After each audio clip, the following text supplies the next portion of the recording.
currently, I am the Miss Wimsu second runner-up, and I am a third-year DS chemistry student, and I advocate for mental health awareness, but this time is through fur parenting because I myself is really an animal enthusiast, and I really advocate for that because I think it's time for us to participate or like include the fur animals in our society, not only the humans but also the animals, because we humans are not only living here on our earth but also the fur babies are the animals.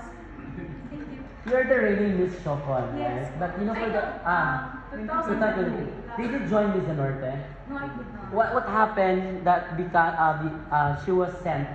Why were you not sent? Because conflict of my schedule at that time, I also have midterm exam, Okay. and I cannot neglect my You studies can sacrifice because your studies. chemistry is really a tough course. Yeah. And I think there's always a perfect time for that, Miss Leonardo. And I think that Miss Leonardo is always open for that position or platform. So I think it's not yet my time to join Miss Leonardo at that time.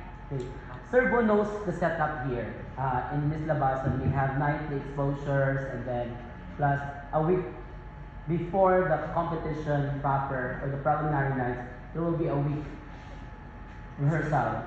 So that means studying chemistry and having rehearsals. Would that be a problem for you? I think it is not because I myself also knows how to manage my time, and I think by balancing my time, by balancing the course I have and this pageant, which is I am really love to join, I think it is easy for me to navigate.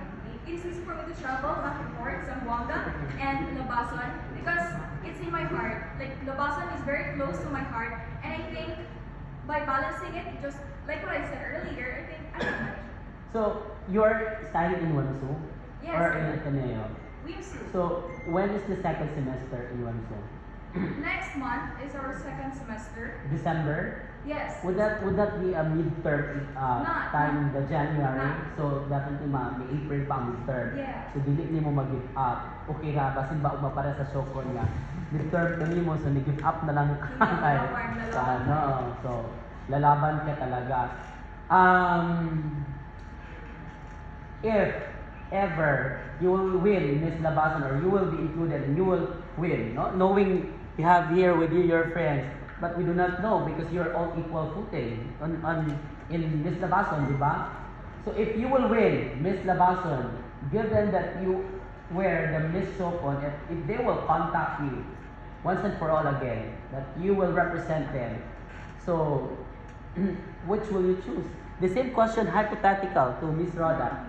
With that question, of course, I will choose Labason.